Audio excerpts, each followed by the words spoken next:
제21회 양성평등주간 기념식 및 행사가 열렸습니다. 공동육아 나눔터 개소식이 열렸습니다. 청년 취업 실전 아카데미 프로그램이 개최됐습니다. 2016 주민참여 예선 페스티벌이 열렸습니다. 자세한 소식 잠시 후에 전해드리겠습니다. 안녕하십니까? DBS 도봉 주간 뉴스입니다. 여러분, 양성평등 주간이란 말 들어보셨나요? 아마 생소한 분들이 더 많으실 것 같은데요. 양성평등 주간이란 모든 영역에서 일과 가정의 양립을 통한 실질적인 남녀평등 이념을 구현하기 위해 제정된 주간입니다. 이번에 도봉구에서는 제21회 양성평등 주간을 기념하기 위해 다채로운 행사를 마련해서 즐거움을 더했는데요. 그 즐거웠던 현장 영상으로 다시 한번 만나보겠습니다. 도봉구에서는 양성평등 인식을 확산시키기 위해 매년 다양한 프로그램을 마련해서 기념 행사를 진행하고 있는데요. 이번에는 파페라 가수 케이페라 너울의 공연과 소통 전문가 김창옥 강사의 강연이 참가자들을 기다리고 있었습니다. 많은 사람들이 자리를 가득 메워 행사의 기대를 더했는데요.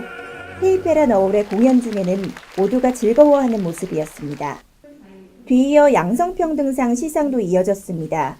여성과 더불어 건강하고 행복한 도봉이라는 주제에 맞게 여성의 권익 향상을 위해 힘쓴 분들을 위한 시상식이었습니다. 그리고 이날 야심차게 준비한 행사의 하이라이트가 있었습니다. 바로 김창옥 강사의 특강인데요. 나와 통하고 세상과 통하는 유쾌한 소통이라는 강연은 참석한 많은 사람들에게 깊은 재미와 흥미를 선사했습니다. 양성평등의 시작은 거창한 의미가 아니라 서로를 배려하는 따뜻한 말 한마디와 진심 어린 대화에서 비롯된다는 것을 알게 해주는 뜻깊은 시간이었습니다. 이번 행사에서처럼 앞으로도 모두가 양성평등의 의미를 자연스럽게 받아들이고 이를 실천해 가기를 기대해 봅니다. 옛날에는 이웃사촌 간의 품앗이라는 풍습을 지키면서 서로의 고된 일상을 함께 헤쳐나갔는데요.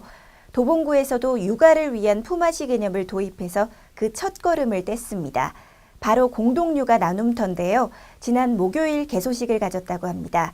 어떤 프로그램이고 어떤 도움을 받을 수 있는 곳인지 함께 살펴볼까요? 지난 목요일 도봉 아이나라 3층에서는 뜻깊은 개소식이 열렸습니다. 바로 공동육아 나눔터인데요.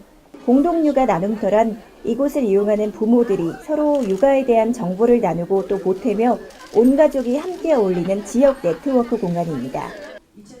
도봉구는 삼성생명의 리모델링 지원을 받아서 문을 열게 됐는데요. 이번 개소식을 위해서 여성가족부와 삼성생명 한국건강가정진흥원 등 관계기관장들이 참석해 개소식을 축하했습니다.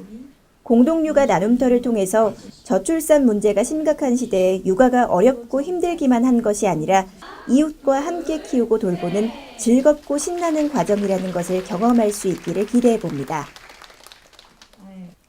청년 실업 인구가 43만 명에 달합니다. 그만큼 요즘 취업 문턱 넘기가 참 힘든데요. 도봉구에서는 이런 취업 준비생들이 결실을 맺을 수 있도록 돕기 위해 청년 취업 실전 아카데미 특강을 개최했습니다. 빠르게 변하는 채용 트렌드에 맞춘 맞춤형 컨설팅을 제공했다고 하는데요. 어떤 내용인지 좀 더 자세히 들여다보겠습니다. 지난 목요일 다목적 교육장에서는 구직을 희망하는 청년들이 잠옷 진지한 모습으로 앉아 있습니다.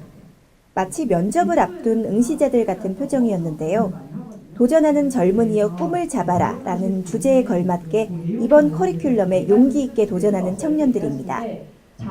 성신여자대학교 대학창조 일자리센터에서 활동 중인 컨설턴트 강사가 채용 동향부터 면접에 대한 스킬까지 맞춤형 컨설팅을 실시했는데요.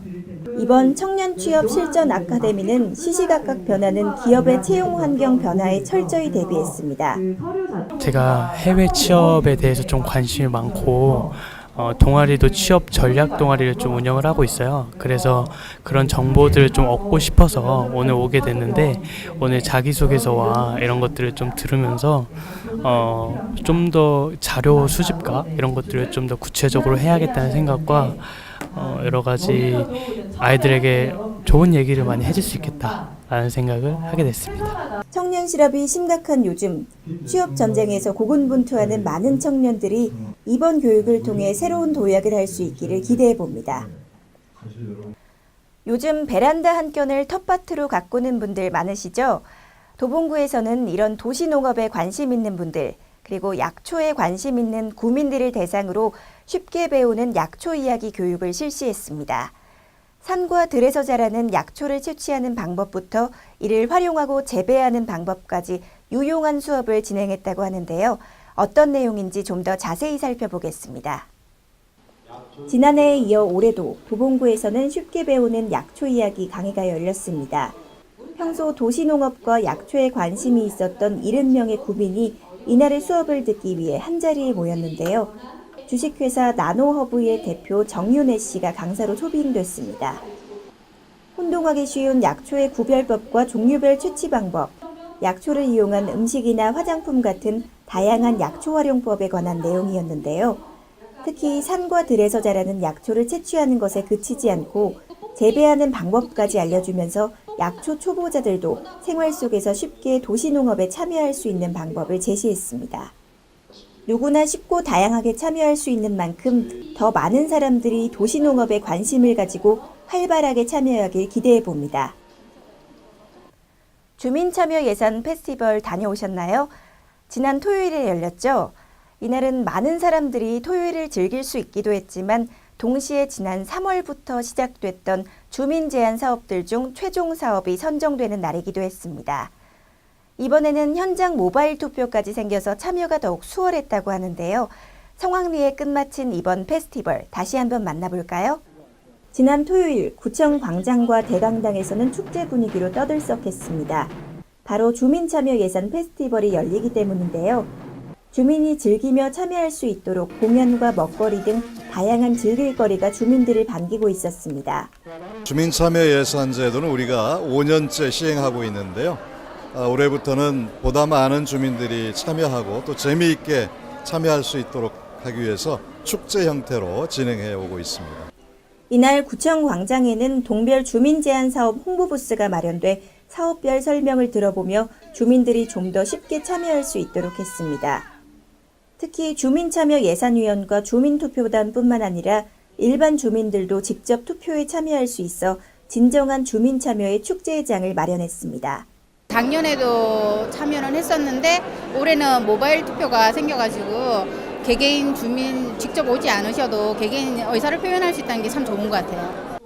주민 제안 사업들은 동별 지역회의와 분과위원회의 심의를 거쳐 상정된 사업으로 현장 검증을 통해 81개의 사업이 상정됐는데요.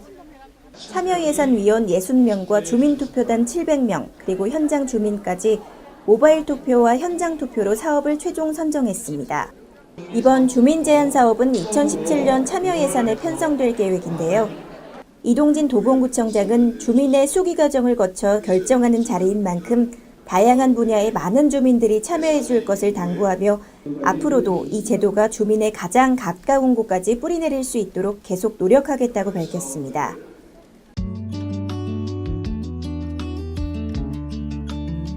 우리마을 소극장에서는 매주 월요일 오후 2시에 무료 영화를 상영합니다. 영화는 도봉구민회관 3층 소공연장에서 상영하며 200명까지 선착순으로 입장합니다. 우리마을 소극장 영화 관람을 희망하시는 분은 도봉문화원 또는 문화체육과로 문의하시기 바랍니다. 정신건강증진센터에서는 아동, 청소년 정신건강에 관심 있는 학부모를 위한 부모교육을 실시합니다. 스마트폰이나 인터넷 중독을 이해하고 치료하기 위한 이번 교육은 보건소 7층 대강당에서 7월 21일 목요일 저녁 7시 30분부터 2시간가량 진행됩니다. 부모교육에 관심 있는 분은 정신건강증진센터 또는 지역보건과로 문의하시기 바랍니다.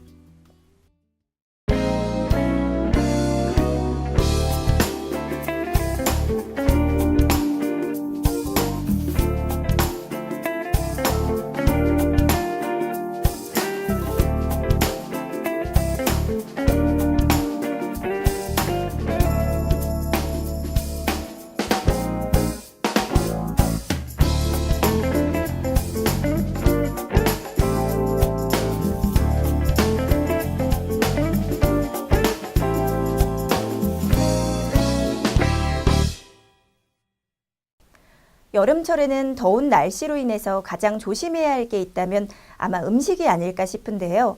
여름철 식중독 조금만 부지런 떨면 철저하게 예방할 수 있습니다. 우선 손을 깨끗이 씻는 게 중요하겠죠. 외출을 한 후나 화장실을 다녀온 후, 또 애완동물을 만지거나 신체 부위를 만지거나 긁은 후에는 특히 손을 잘 씻어야 합니다.